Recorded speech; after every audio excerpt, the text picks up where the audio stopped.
Oke, assalamualaikum warahmatullahi wabarakatuh. Mohon maaf karena ada keterlambatan dalam pembuatan materi ya, dalam pembuatan materi ini. Mohon maaf sekali karena kemarin juga banyak halang rintang yang menghadang, jadinya tidak bisa memberikan pasaran maksimal. Tapi untuk minggu ini dan kedepannya kita sudah bisa on, sudah bisa sesuai dengan jadwal gitu ya. Oke, untuk yang kemarin itu kan sampai yang prinsip-prinsip. Nah, sekarang kita membedah seluk-beluk prinsipnya. Ya, yang pertama adalah terus, nah ini, anak tunarungu harus secara terus-menerus dimasukkan ke dalam dunia bumi. Nah, ini sudah belum sih? Kayaknya belum ya? Kayaknya ini belum deh. Ini prinsip-prinsip BKPBI ya. Kalian harus ingat-ingat lagi.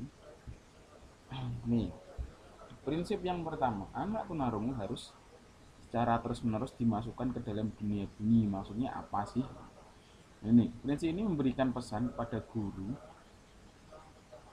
eh, dalam membelajarkan BKPBI bahwa seberat apapun taraf ketulian, seberat apapun ya, di guru harus tetap secara edukatif mengajarkan dan memperkenalkan, mengajak anak mengetahui tentang berbagai macam bunyi. Walaupun anaknya itu memang tulinya itu tuli deaf dengan 90 desibel ke atas, itu kan termasuk golongan deaf ya, jadinya ya memang harus tetap aja diperkenalkan, apapun sedikit pun atau banyak pun harus tetap diperkenalkan bunyi-bunyian, entah itu memberikan klakson di dekat telinga, pokoknya tetap didekatkan dengan bunyi seperti itu. Jadi prinsip ini memberikan tekanan bahwa kehilangan pendengaran pada anak tuli bukan berarti mereka tertutup untuk belajar mengenali berbagai bunyi. Bahkan semaksimal mungkin guru harus terus-menerus memotivasi anak untuk menyadari bahwa di dunia ini ada yang namanya bunyi-bunyian. Nah, BKPB ini itu sebenarnya bukan bertitik tumpu pada agar dia bisa ngomong atau bisa berkomunikasi secara oral, bukan, tapi harus menggunakan komunikasinya itu agar dia bisa mendengar suara sebenarnya. Jadi tidak untuk berkomunikasi, ya benar berkomunikasi, tapi untuk yang untuk mendengar sesuatu yang tidak apa ya, yang ya berupa warning saja lah, seperti ada bell truck atau ada bell truck, ada lonceng, bunyi lonceng masuk kelas, atau bunyi-bunyi apapun yang sebagai penanda, intinya itu. Syukur-syukur kalau memang pendengarannya itu apa, termasuk dalam kategori sedang gitu kan, itu malah lebih optimal lagi, bahkan dia bisa mendengar, maksudnya bisa dilatih untuk lebih peka dalam penggunaan suara agar kedepannya dia bisa bisa mengetahui bunyi-bunyi apa yang dia dengarkan. Kalau dia sudah mendengarkan bunyi, berarti dia kan sudah memahami, oh ternyata ada bunyi kipas, oh ternyata itu menghasilkan bunyi, jadinya lebih, dunia itu akan lebih lebih bersuara gitu ya. Oke, selanjutnya, prinsip selanjutnya,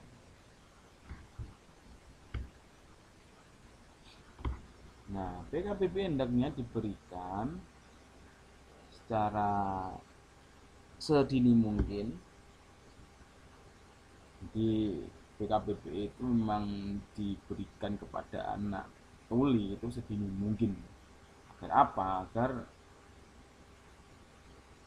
sisa pendengaran yang yang sisa pendengaran yang memang masih masih muda, kehilangan pendengaran yang masih masih kecil, itu agar bisa diberikan rangsangan bunyi secara terus menerus dan teratur, sehingga dia akan lebih lebih peka terhadap bunyi. Jadi semakin kecil anaknya dilatih BKPBI, itu akan semakin bagus efeknya di kemudian hari. Tuh, jadi kalau kecil sudah dilatih, oh ini ada bunyi tinggi, rendah, pendek, dia jalan ada klakson dia langsung minggir bisa. Terus diteriakin, hei hei sini sini, hei hei, atau disebut namanya, bisa Ari Ari Ari, mungkin dia bisa mendengarkan itu dan bisa menoleh, jadi lebih bisa bersosialisasi dengan masyarakat gitu. Seperti itu. Nah ini pembelajaran BKPP akan memberikan hasil maksimal bagi optimalisasi sisa pendengaran dan komunikasi verbal pada anak dengarmu bila diberikan sedini mungkin. Nah, jika anak tersebut bisa lebih dari sini mungkin tuh contohnya sedang, tapi dari sedini sudah diberikan tangsangan suara. Setelah itu kalau sudah bisa menyanyikan tinggi rendah, pendek, panjang, terus besar kecilnya suara itu dilatih untuk mendengarkan kata-kata. Nah, jika dia dilatih untuk mendengarkan kata-kata, ya minimal dia bisa mengeluarkan suara dari pita suaranya itu ya seperti kata-kata tersebut. Jadinya dia bisa lebih mempunyai keuntungan untuk bisa berbicara kepada orang normal gitu kan. Tidak ada keuntungan. Tetapi untuk tuli deaf pun kalau dia diajarkan kosakata bahasanya itu dengan bagus, diajarkan bahasa tulisnya akan bagus, seharusnya tidak ada halangan lagi ya untuk yang bisa tuli yang sebagian atau yang bisa mendengar sudah dilatih dengan BKPP itu bisa peka terhadap pendengaran, sama tuli yang tidak bisa mendengar gitu. Kalau berkomunikasi selagi guru itu mengajarkan bahasa Indonesia seperti himbauan modi dari kan anak tuli kan memang lemah di situ kan.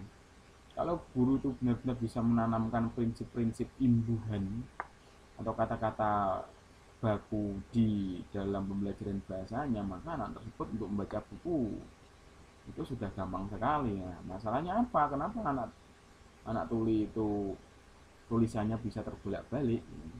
Nah, anak tuli itu terusan terbolak-balik itu karena minimnya pengetahuan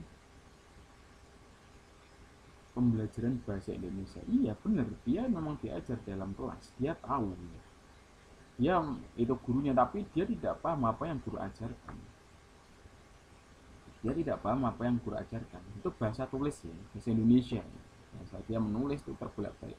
Tapi kalau dia berbicara menggunakan isyarat terbolak-balik itu memang suatu ciri khas bahasanya, itu memang dari sononya seperti itu. Jadi tidak bisa di ngomong itu harus seperti bahasa Indonesia yang baik, benar dan jelas gitu kan. Tidak bisa kita aja ngomong bahasa Indonesia dengan baik, dengan kalimat baku aja susah kok kita menyuruh mereka menggunakan kalimat baku ya ngapain kan nggak bisa gitu kan. Nah maka dari itu, jadi eh, kalau kebahasaan anak itu bagus, bahasa tulisnya bagus, dia bisa membaca membaca contohnya membaca presentasi ini dengan bagus dan dia paham, jadi membaca pemahaman, maka untuk masalah komunikasi itu akan gampang-gampang saja, tidak susah. Bisa ditulis, bisa lewat handphone, sekarang kan bisa lewat handphone komunikasi gitu. Seperti ketekan terus ditunjukkan itu kan bisa, tapi kan bukan itu, bukan komunikasinya yang menjadi titik permasalahan, tapi isi dari brainnya. Apakah anak tersebut bisa memahami, bisa membaca kalimat bahasa Indonesia dengan baik dan benar sesuai dengan persepsi penulis, sesuai dengan kata-kata formal atau kata-kata baku. Nah itu permasalahan, bisa memahami imbuhan, bisa memahami partikel lah, bisa memahami homofon, fonem, homofon, homograf secara bagusnya itu bagaimana caranya.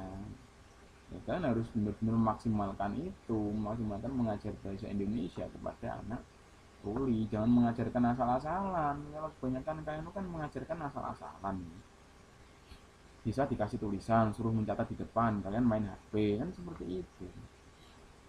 Coba ya besok yang jadi guru ya, apakah seperti itu? Kalian akan memberikan pekerjaan kepada murid-murid kalian sedangkan kalian akan main HP. Coba kita tunggu besok ya. Yang kedua, melatih sisa pendengaran dengan memberikan rangsangan bunyi secara terus-menerus. Dan traktor akan membantu anak tunarungu untuk menyadari bahwa di lingkungan sekitar ada yang namanya bunyi dan diharapkan mereka bisa merasakan adanya bunyi tersebut. Tadi sudah saya jelaskan. Hal positif bagi perkembangan anak tuli apabila diri mereka tertanam konsep bahwa di dunia ini ada bunyi, mereka sampai dapat merasakan bunyi dan mereka bisa merasakan bunyi dari taraf deteksi, diskriminasi, identifikasi, dan komprehensif. Gitu. Itu ada hal positifnya, tapi positifnya kita bahas, sudah kita bahas tadi itu positifnya. Ya lebih dunia itu tidak sepi dan anak tersebut bisa lebih mendengar dari panggilan, dari hei Ari sini, dia sudah bisa noleh. Kalau dari belakang itu kan ya penting sekali, itu memanggil itu penting sekali. Kalau ada sesuatu yang buruk di depan, tunggu jangan, kan bisa dia langsung stop gitu, itu penting. Makanya itu akan ada hal yang positif yang mereka dapatkan jika jika lebih peka terhadap suara atau bunyi. Nah, seperti itu. Oke, sampai di sini silahkan Anda tanya, silahkan Anda melakukan pertanyaan di Google Scholar. Nanti presensi dan pertanyaan di depan saya akan membuat video jawaban dari pertanyaan-pertanyaan kalian itu ya. Nah, untuk minggu yang kemarin kita ganti untuk minggu yang akan datang. Jadi saya utang satu pertemuan untuk minggu kemarin ya, maaf. Saya akan ganti di selanjutnya. Seperti itu. Mungkin itu saja gitu dari saya ini. Kita ringan-ringan aja lah, jangan berat.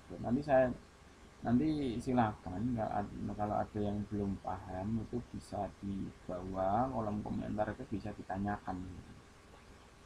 Atau Pak saya inginnya Zoom, silakan.